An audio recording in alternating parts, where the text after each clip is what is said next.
Hi friends, அனைவருக்கும் வணக்கம். எல்லாரும் எப்படி இருக்கீங்க? நல்லா இருக்கீங்களா? ரீசெண்டாக நெஸ்டேஷியாவிலேருந்து கிச்சன் ப்ராடக்ட்ஸ்லாம் வாங்கியிருந்தேன். உண்மையை சொல்லப்போனா இது எல்லாமே என்னோட கிச்சனை பெரிய மாற்றத்தை ஏற்படுத்திருச்சு. ஃபர்ஸ்ட்லாம் நான் யூஸ் பண்ணுற மசாலாவை அதே பிளாஸ்டிக் கவரில் அப்படியே வச்சிருவேன். அதில் எனக்கு தேவையானதை கண்டே பிடிக்க முடியாது. தேடுறது சரி வராதுன்னு புதுசாக மசாலா வாங்கிட்டு வந்து வச்சிருவேன்.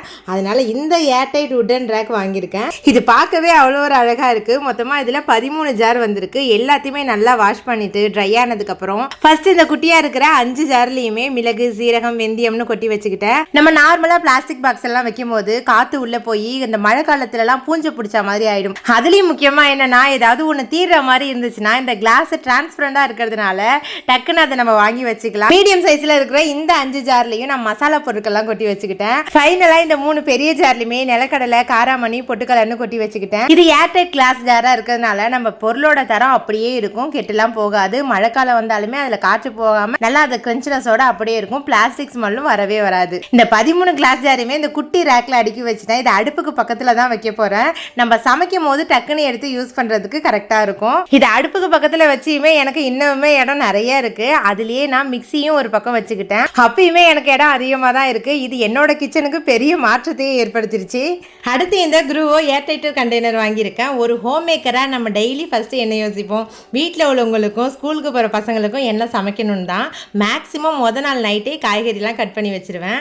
அது பிளாஸ்டிக் பாக்ஸில் வைக்கிறதுனால சில நேரம் தண்ணிலாம் விட்டு அப்படியே வீணாவே போயிடும். இதில் செட் ஆஃப் 7 கண்டெய்னர் வருது. இது கிளாஸ்ல இருக்கிறதுனால உள்ள என்ன வச்சிருக்கோன்னு பார்த்ததும் திறக்காமலே கண்டுபிடிச்சிடலாம். இந்த கண்டெய்னர்ல உள்பக்கம் இது போல டிசைன் மேடும் பள்ளமா இருக்கிறதுனால நம்ம ஏதாவது பொருள் வச்சு அதில் தண்ணி இருந்தாலும் கூட இதில் அப்படியே கீழே வந்துடும். பொருள் சீக்கிரமாக கெட்டும் போகாது. நான் இந்த ஏர்டைட் கண்டெய்னரை எல்லாத்துக்குமே யூஸ் பண்ணுறேன். இந்த இஞ்சி, பூண்டு, கொத்தமல்லி, புதினா, என் கீரையை கூட நான் க்ளீன் பண்ணி கட் பண்ணி வச்சுக்கிறேன். இது போல வைக்கிறதுனால நம்ம சமைக்கும் போது வேலையுமே ரொம்ப சுலபமாக முடிஞ்சிடும். இதில் 7 கண்டெய்னர் இருக்கு. ஆனால் ஃப்ரிட்ஜில் இவ்வளோ இடம் எனக்கு மிச்சமாக இருக்கு. பாருங்க எந்த அளவுக்கு ஃப்ரீயா இருக்குன்னு. இது ஒரு 500 ml பிடிக்கக்கூடிய கிளாஸ் பாட்டில். பார்க்கவே அவ்வளோ ஒரு அழகா இருக்கு. பிளாஸ்டிக்ல தான் இதுக்கு முன்னாடிலாம் யூஸ் பண்ணிட்டு இருந்தேன். அது அடுப்பு பக்கத்தில் வைக்கும் போதெல்லாம் அப்படியே உருகி போயிடுது. இல்லைன்னா ஆயில் லீக் ஆகி அப்படியே கிச்சன் ஃபுல்லாக பிசு பிசுன்னு ஆயிடுது. இது ஏர்டைட் லிட்டோட சிலிக்கான் ரப்பர் வச்சு கொடுத்துருக்கனால எண்ணெய் எல்லாம் சுத்தமா லீக்கே ஆகல. ஒரு பாட்டில் நல்லெண்ணையும் இன்னொன்னுல கடலெண்ணையும் ஊற்றி வச்சுக்கிட்டேன். இது எண்ணெய் அடிக்கடி கசிஞ்சு துடைக்கணுங்கிற அவசியமே கிடையாது. இதையுமே கைக்கு எட்டுற தூரத்துல அடுப்புக்கு பக்கத்துல கிட்டையே குட்டி ஸ்பேஸ்ல வச்சுக்கிட்டேன். இது fluted glass casserole dish with லிட்டோட இருக்கு. 1600 ml பிடிக்கும். இதுல ஏதாவது ஸ்வீட்ஸ் இல்ல ஐஸ்கிரீம், ஃப்ரூட் சாலட்னு டேபிள் செட்டப்க்கு சூப்பரான ஒரு ரிச் லுக் கொடுக்கும். இது அவன்ல வச்சு ஹீட் பண்ணவும் யூஸ் பண்ணிக்கலாம். போரோசிலிகேட் கிளாஸ் இருக்கிறதுனால ஹீட் நல்லா தாங்கும். சூடாவும் மூடி வச்சுக்கலாம். இது லிட்ல கொடுத்திருக்க கைப்பிடி ரொம்பவும் அழகா ஈஸியா ஹேண்டில் பண்ற அளவுக்கு இருக்கு. இதுல பசங்களோட ஈவினிங் ஸ்நாக்ஸ்க்கு மாதுளப்பழம், ஆப்பிள், ஹனிலாம் விட்டு அப்படியே க்ளோஸ் பண்ணி வச்சுட்டேன். அப்படியே இருந்துச்சு. சூப்பர் குவாலிட்டியாகவும் இருக்கு. இப்போலாம் நான் யூஸ் பண்ற சமையல் பாத்திரத்தெல்லாம் டோட்டலா சேஞ்ச் பண்ணிட்டேன். ஃபர்ஸ்ட் யூஸ் பண்ண பழைய பாத்திரத்தெல்லாம் நீங்களே அதிகம் பார்த்துருப்பீங்க. சமையல் பண்ணும்போது டக்குன்னு அடி பிடிச்சிடும். ஃபுட்டோட டேஸ்ட்டுமே அப்படியே மாறி போயிடும். இப்போ என்னோட கிச்சனுக்காக இந்த ஸ்டெயின்லெஸ் ஸ்டீல் கேசரோல் பாட் வாங்கியிருக்கேன். இதில் இன்னைக்கு மோர் குழம்பு தான் பண்ண போறேன். ஃபர்ஸ்ட் ஒரு ஸ்பூன் அளவுக்கு பச்சரிசி, தோரம்பருப்பு, ஜீரகம், பச்சை மிளகாய் எல்லாத்தையுமே ஊற வச்சு பேஸ்டா அரைச்சி ஒரு 1/2 லிட்டர் தயிரில் சேர்த்து மிக்ஸ் பண்ணி அதை தூக்கி அப்படியே இந்த பாட்டில் ஊற்றி லோ ஃப்ளேம்லேயே வச்சு கொதிக்க விட வேண்டியது தான். இந்த மோர் குழம்புல வெண்டைக்காய் போட்டு தான் செய்ய போகிறேன். வெண்டைக்காயை ஃப்ரை பண்ணுறதுக்கு ஸ்டெயின்லெஸ் ஸ்டீல் ஃப்ரை பேன் தான் எடுத்திருக்கேன். இந்த ஃப்ரை பேனில் சிக்கன், எக், வெஜிடபிள்னு ஈஸியாக குக் பண்ணிடலாம். அதிக எண்ணெயே தேவைப்படாது. அதிகமாக அடியும் பிடிக்காது.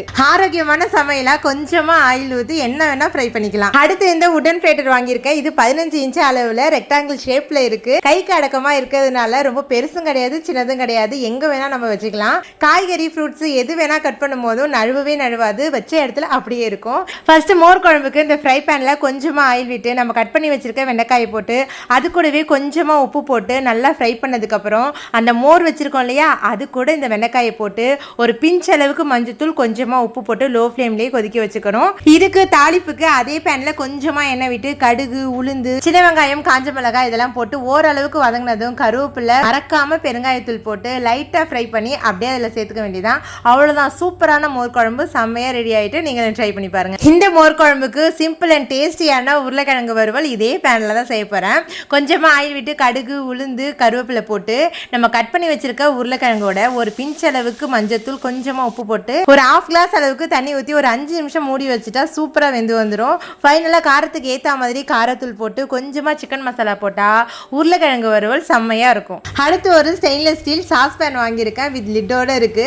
நல்ல கனமானது, நம்ம யூஸ் பண்றதுக்கும் ஹேண்டில் பண்றதுக்கும் ரொம்பவே ஈஸியா இருக்கும். இதுல இன்னைக்கு ஒரு 1/2 லிட்டர் பாலை போட்டு நல்லா ஸ்ட்ராங்கான டீ தான் போட போறேன். குட்டியா இருக்கிறதுனால வச்ச உடனே டக்குன்னு பொங்கிடுது. பெரிய பாத்திரமா இருந்தா டீ போடுறதுக்கு கொஞ்சம் லேட் ஆகும். இது என்னோட வேலையை ரொம்பவே ஈஸியாக்கிடுச்சு. அடுத்து இந்த 2 சர்விங் பவுல் தான் வாங்கியிருக்கேன். இது நல்லா தாராளமா நம்ம சமையல் எல்லாம் வைக்கிறதுக்கு சூப்பரா யூஸ் ஆகும். இதுல ஃப்ரூட் சாலட், வெஜ் சாலட்னு சாப்பிட்றதுக்கு பிரேக்ஃபாஸ்டாவும் வச்சு யூஸ் பண்ணிக்கலாம். நம்ம வீட்டுல விருந்தாளிங்களா வந்துட்டாங்கன்னா சூப்பரா இதை டைனிங் டேபிள் செட்டப்புக்கும் யூஸ் பண்ணிக்கலாம். பாக்குறதுக்கு ரொம்பவே அழகா இருக்கும். சமையலுக்கு மட்டும் அழகா இருந்தா போதுமா, நம்ம வீட்டு பூஜை அறைக்கும் இந்த ருத்ராக்ஷ் ஸ்ரீ கணேஷ் டெய்லி பூஜா தாலி செட் வாங்கியிருக்கேன். இதை வெளித்தோற்றம் பார்க்கறதுக்கே அவ்வளோ ஒரு ரம்மியமா அழகா இருந்துச்சு. உள்ள பார்க்கும்போது உங்களுக்கு பார்த்தாலே தெரியும் எவ்வளோ ஒரு குவாலிட்டியும் சூப்பராகவும் இருக்கு அப்படின்ட்டு.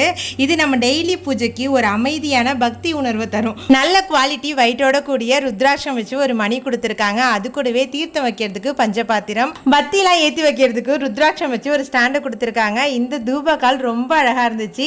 இதோட கைப்பிடியிலுமே ருத்ராட்சம் வச்சிருக்காங்க. இது அப்படியே நம்ம சாமி ரூம்ல வச்சு பூஜை பண்ணும்போது மனசுக்கு அவ்வளோ ஒரு நிறைவா இருந்துச்சு. இது எளிமையான நம்ம டெய்லி பிரார்த்தனைக்கு நல்ல ஒரு மன நிம்மதியை கொடுக்கும். இப்போ நெஸ்டேஷியாவில் ஃபெஸ்டிவல் சேல் லைவா போயிட்டு இருக்கு. இதுதான் நல்ல நேரம் உங்க வீட்டு கிச்சனை அலங்கரிக்க. அது மட்டும் இல்லாம அப் டு 70% வரைக்கும் ஆஃபர் போயிட்டு இருக்கு.